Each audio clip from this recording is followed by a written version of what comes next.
Hello friends, आप सभी का स्वागत है मेरी कहानी में।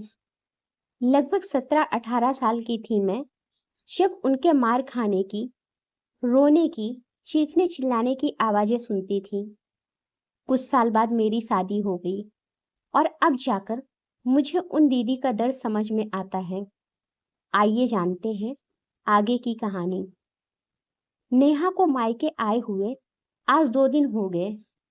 शाम के समय टहलते टहलते वह पार्क की तरफ चली गई, जहां उसकी दादी अपनी सहेलियों के साथ बैठकर गप लड़ा रही थी। उसने सबको नमस्ते किया और वह भी वहीं पर बैठ गई। दादी की सहेली सुधा दादी ने नेहा से पूछा, बिटिया, ससुराल के हालचाल बताओ। तो वह उन्हें अपने परिवार वालों के बारे में बताने लगी। तभी सामने से रंजना दीदी गुजरती हुई दिखाई दी, तो उसने चिल्लाकर रंजना दीदी से नमस्ते कहा। जब रंजना ने उसे देखा तो मुस्कुराकर उसने भी नमस्ते कहा। वह पास आना चाहती थी, पर पता नहीं क्या सोचकर मुस्कुराकर चली गई। उसके चले जाने के बाद सुधा दादी ने मुंह बिचकाया और बोली, नेहा बेटी, तुझे क्या जरूरत है उसके जैसे लोगों से संपर्क रखने की।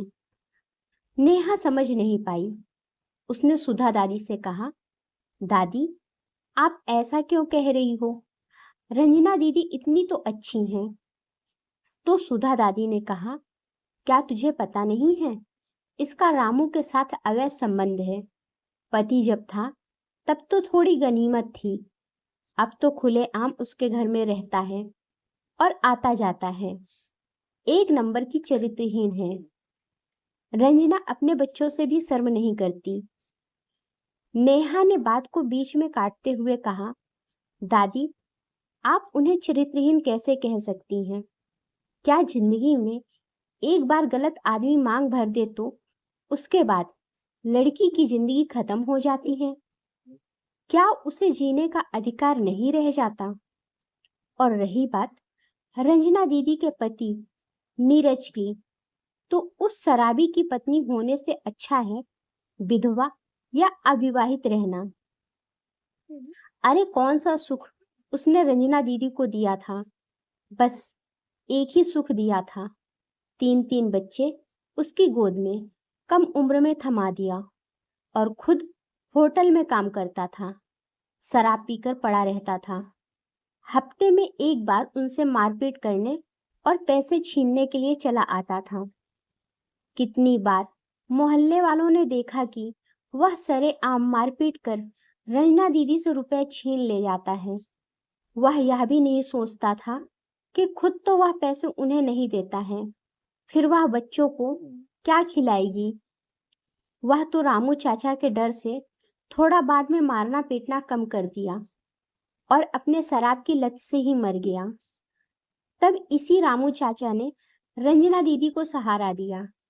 जहां खुद काम करते हैं वहां पर उनको काम दिलवाया और अब पूरी जिम्मेदारी से रंजना दीदी का साथ निभा रहे हैं, साथ ही अपने परिवार को भी संभालते हैं।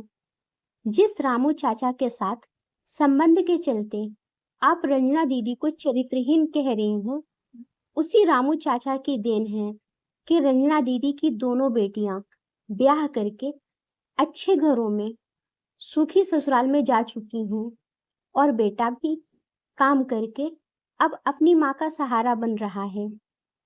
अगर उस समय रामू चाचा ना होते तो शायद रंजना दीदी अपने बच्चों के साथ भूखमरी से खुदकुशी कर लेती या किसी गलत धंधे में पहुंच जाती, क्योंकि एक जवान खूबसूरत औरत सबको मौके की तरह लगती है, जिम्मेदारी की तरह नहीं।